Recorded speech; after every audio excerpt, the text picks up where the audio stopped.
மதுரை திருப்பரங்குன்றம் அருள்மிகு சுப்பிரமணிய சுவாமி திருக்கோவிலில் பங்குனி திருவிழா இன்று கொடியேற்றத்துடன் கோலாகலமாக துவங்கியது. அரோஹரா கோஷம் முழங்கிட பக்தர்கள் ஏராளமானோர் பங்கேற்று சுவாமி தரிசனம் செய்தனர். திருப்பரங்குன்றம் அருள்மிகு சுப்பிரமணிய சுவாமி திருக்கோவிலில் கொண்டாடப்படும் திருவிழாக்களில் சிறப்பு வாய்ந்தது பங்குனி பெருவிழா.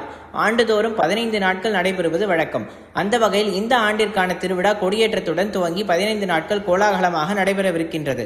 பங்குனி திருவிழா கொடியேற்றத்துடன் துவங்கியதை அடுத்து தினமும் காலையிலும் இரவிலும் பல்வேறு வாகனங்களில் முருகப்பெருமான் தெய்வயானையுடன் எழுந்தருளி நகரின் முக்கிய திருவீதிகளில் வழியாக வலம் வந்து பக்தர்களுக்கு அருள்பாலிக்கின்றார். விழாவில் வருகின்ற 28ஆம் தேதி கைபாரம் நிகழ்ச்சி நடைபெறுகின்றது. இதில் கோவிலில் உள்ள வாகனங்களிலேயே அதிக எடை கொண்ட வெள்ளியிலான யானை வாகனத்தில் எழுந்தருளும் முருகப்பெருமானும் தெய்வயானையும் பக்தர்களும் கோவில் ஸ்ரீபாத தாங்கிகளும் கைபாரமாக சுமந்து செல்வது தனிச்சிறப்பாகும். இதனையொட்டி பக்தர்களுக்கு பிரசாதமாக சந்தனம் வழங்கப்படுகின்றது என்பது குறிப்பிடத்தக்கது. தொடர்ந்து விழாவில் வரும் 1ஆம் தேதி பங்குனி உத்தரத்தன்று ஏராளமான பக்தர்கள் காவடி எடுத்து வந்து நேர்த்திக்கடன் செலுத்தும் நிகழ்வும், 2ஆம் தேதி சூரசம்ஹாரமும், 3ஆம் தேதி முருகப்பெருமானுக்கு தங்க கிரீடம் சூட்டி நவரத்தினங்களால் ஆன செங்கோல் வழங்கும் பட்டாபிஷேகமும் நடைபெறுகின்றது. திருவிழாவின் முத்தாய்ப்பாக அருள்மிகு மீனாட்சி சுந்தரேஸ்வரர் முன்னிலையில் 4ஆம் தேதி முருகப்பெருமான் தெய்வயானையுடன் திருக்கல்யாணம் நடைபெறுகின்றது. விழாவின் ஏற்பாடுகளை கோவில் துணை ஆணையர் மற்றும் அறங்காவலர் குழுவினர் மேற்பார்வையில் சிறப்பாக செய்யப்பட்டு வருகின்றது.